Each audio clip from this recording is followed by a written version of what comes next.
On l'appelait Maya, mais ce nom-là ne lui appartenait pas au commencement.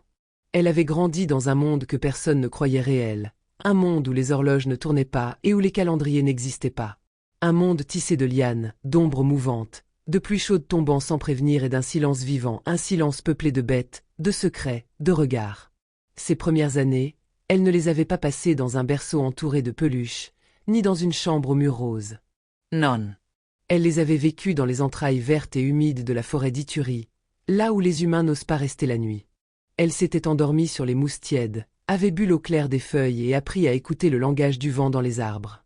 Le monde qui l'entourait n'était pas cruel, ni hostile. Il était juste brut, sans compromis, sans mensonge. Là-bas, tout était vrai. Et au centre de ce monde, il y avait Bakary. Un gorille massif, au dos argenté, aux yeux sombres comme la terre mouillée. Il ne parlait pas, mais il disait tout. Sa présence n'était pas celle d'un animal. C'était celle d'un roi silencieux, d'un père attentif, d'un monument vivant. Il ne l'avait jamais blessée, jamais dominée. Il la guidait, l'observait, partageait. Parfois, il l'entourait de ses bras et elle sentait, contre sa joue, les battements lents et profonds de son cœur, comme une berceuse sauvage. Elle ne savait pas comment elle était arrivée là. Plus tard, les adultes proposeraient 1000 explications. Un accident d'avion, un campement attaqué, une guerre civile, un abandon orchestré par des trafiquants, une légende vivante. Peut-être la vérité ne serait jamais dite. Mais ce qu'elle savait, profondément, viscéralement, c'est qu'elle n'était pas tombée dans cette forêt. Elle y avait été accueillie. Quand on l'avait retrouvée, elle avait 8 ans ou peut-être 9. Nue, maigre, les cheveux emmêlés, la peau dure comme du cuir. Mais ses yeux étaient calmes. Trop calmes pour une enfant humaine. Elle ne parlait pas, ne criait pas. Elle s'était laissée prendre sans résister. Pourtant, quand on avait tenté de la séparer de Bakary, elle avait hurlé. Hurlé comme un animal qu'on arrache à sa meute. Il l'avait suivie. Jusqu'à la barrière. Puis s'était arrêté. On raconte que ce jour-là, il était resté immobile pendant des heures, debout, la main posée contre le grillage, regardant le camion partir dans la poussière. Ce fut le début de l'autre histoire. La société ne voulait pas de mystère. Elle voulait des réponses. Des diagnòstics. Des anàlisis. Les médecins s'empressèrent. Les journalistes affluèrent. Des experts vinrent de Londres, de Genève, de New York. On filmait son silence. On testait ses réflexes. On scrutait ses pupilles. Était-elle un miracle ou un produit de la nature? Était-elle humaine ou animalisée? Était-elle récupérable? Mais Maya ne leur donnait rien. Elle refusait les mots. Refusait les jeux, les peluches, les miroirs. On aurait dit qu'elle attendait quelque chose. Qu'elle écoutait une forêt qui n'était plus là. Quand elle finissait par parler, au bout de plusieurs mois, ce fut un seul mot. Encore et encore. Un nom, toujours le même, comme un chapelet secret. Bakary. Bakary. Bakary. Alors on décida de la guérir.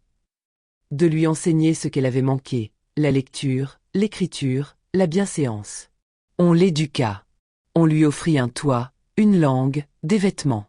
Une nouvelle identité. Un passeport. Des certificats. Un prénom choisi par un psychologue. Mais dans ses rêves, ce n'étaient pas des lettres qu'elle récitait.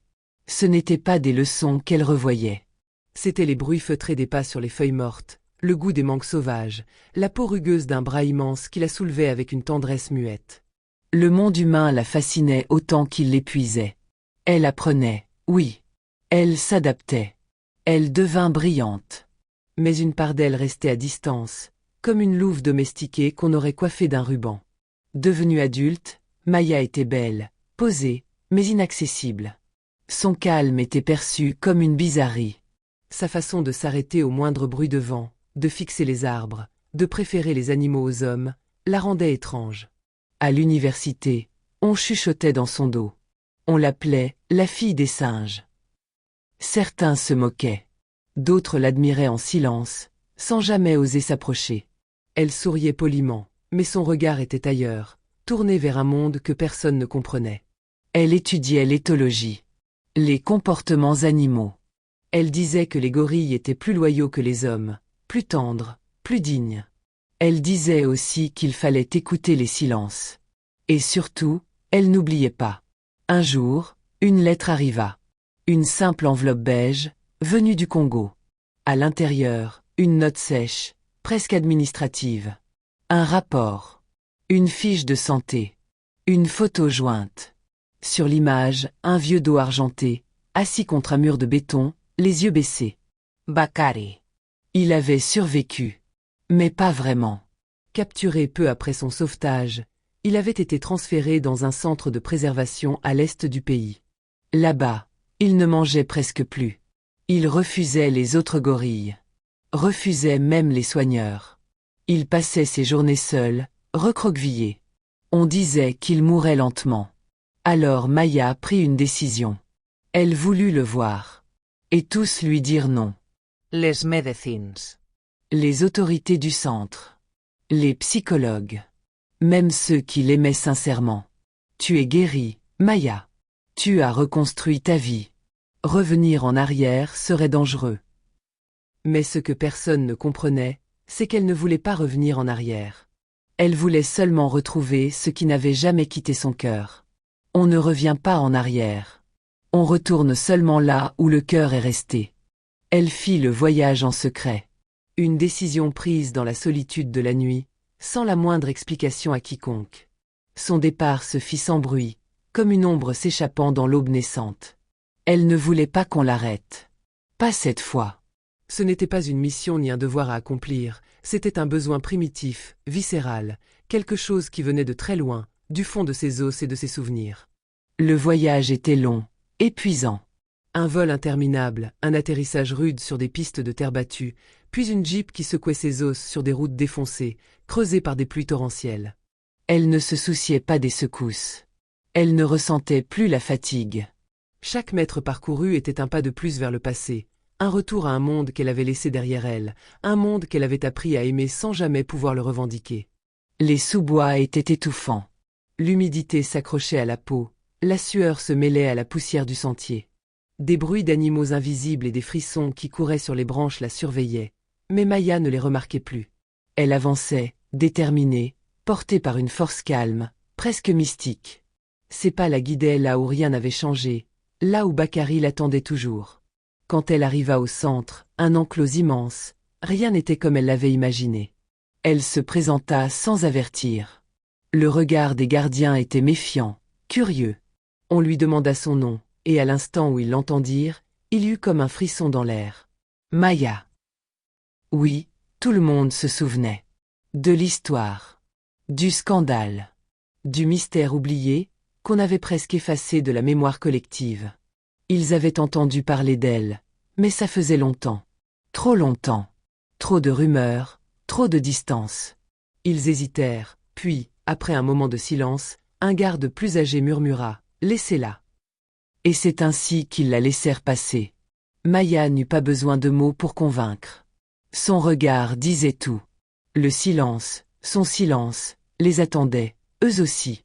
Elle s'avança lentement, traversant le grillage. Un immense enclos, plus grand que tout ce qu'elle aurait imaginé. Mais il était là, au centre, immobile. Bakari. L'ombre d'un géant. Un dos argenté devenu gris, presque fané par le temps. Il semblait vieux, fatigué. Ses yeux étaient pâles, son regard lointain. La lumière du jour caressait ses épaules lourdes, mais il ne bougeait pas. Il semblait résigné, comme un vieil arbre perdu dans un désert d'acier. Le monde avait continué à tourner sans lui. Maya se planta là, immobile, sans prononcer un mot. Elle s'assit au sol, hors de l'enclos, à quelques mètres de lui. Elle n'avait pas besoin de le toucher pour que son cœur comprenne. Elle attendait. Comme autrefois. Elle attendait que le temps fasse son œuvre. Que le silence fasse renaître la mémoire. 1 heure. 2. Trois. Le soleil entrait dans la forêt Parakou, caressant la terre humide, avant de disparaître derrière un nuage. Elle restait là, sans bouger. Elle se sentait étrange, comme si, en s'assoyant, elle faisait partie de cette scène éternelle, comme si le passé et le présent se confondaient en une vérité unique. Puis, lentement, il se produisit un mouvement. Un souffle. Un bruit imperceptible, à peine perceptible, mais assez pour faire frémir la poussière autour d'elle. Un froncement de sourcils. Un regard. Celui de Bakary. Ses yeux se posèrent sur elle, lentement, avec l'attention d'un roi qui reconnaît une vieille alliée, une vieille amie. Ses sourcils se levèrent, et pour un instant, le monde s'arrêta. Leurs regards se croisèrent, et Maya sentit une chaleur intense, une chaleur qu'elle n'avait pas ressentie depuis des années. C'était comme si le temps s'effaçait. Comme si l'enclos, le béton, les grilles disparaissaient. Il n'y avait plus que l'unité de leur histoire, les rires partagés dans les orages, les fruits qu'ils cueillaient ensemble, la protection qu'ils lui offraient sans jamais la demander. Leurs âmes se reconnaissaient. Et alors, Bakary s'approcha. Doucement. Dignement. Chaque pas semblait mesurer l'espace, chaque mouvement avait un but. Il avançait avec une lenteur imposante, comme s'il n'y avait aucune urgence, comme si le monde était en suspens. Un moviment de grace, un geste ancestral. Le grillage les séparait, mais ce jour-là, ce n'était plus qu'une simple barrière de métal. Il n'y avait plus de frontières. Maya tendit la main, tout doucement, presque à l'instinct, sans réfléchir. Bakary, dans un mouvement étonnamment délicat, posa sa main contre la sienne. Ils se touchèrent enfin. Deux êtres qui ne devraient pas se comprendre, mais qui, dans ce moment, s'étaient retrouvés. C'était un geste simple, mais chargé de tout ce qu'ils avaient vécu. Il n'y avait pas besoin de mots. Il n'y en avait jamais eu. Ils restèrent là pendant un long moment, immobiles. La terre autour d'eux respirait encore. Le monde était silencieux, tout à fait, profondément silencieux. Pas de photos, pas de médias, pas de caméras, pas d'intervenants. Ce n'était pas un spectacle. Ce n'était pas un moment à expliquer. Ce n'était qu'un adieu et un rendez-vous, à l'échelle de l'univers. Elle resta plusieurs jours, dormant non loin de l'enclos. Elle ne voulait pas l'adopter, ni le ramener. Elle ne cherchait pas de reconnaissance, ni d'applaudissements. Elle voulait juste qu'il sache. Qu'il sache qu'il n'avait pas été oublié. Avant de partir, elle s'approcha une dernière fois, touchant doucement le grillage. Elle ferma les yeux un instant, comme si elle l'imprégnait de chaque souffle, chaque battement. Et d'une voix faible, elle murmura. « Je suis toujours ta petite. » Un grognement doux s'échappa de Bakary, à peine perceptible, mais réel. Comme un murmure, un souffle. Un adieu. La promesse que leur lien ne se briserait jamais. Maya retourna dans le monde des humains, différente. Pas guérie. Pas brisée. Juste, complète. Elle avait retrouvé ce qui lui manquait, et c'était suffisant. Rien de plus. Elle écrivit un livre, mais pas un livre scientifique. Pas un rapport d'étude. Non, c'était un récit poétique, une histoire sans explication. Le silence des forêts. Elle y écrivait de son cœur, sans justification, sans chercher à convaincre. On y sentait le vent, la terre, la chaleur des jours partagés. Et surtout, on y ressentait cet amour ancien, pur, entre une enfant et un être que l'on dit animal, mais qui, dans son regard, était tout sauf cela. Les gens pleuraient en le lisant. Beaucoup l'enviaient, mais sans comprendre pourquoi. Parce qu'au fond, tout le monde rêve d'un lien pur, ancien, indestructible, et que Maya avait réussi à préserver ce lien. Elle ne l'avait jamais trahi. Jamais.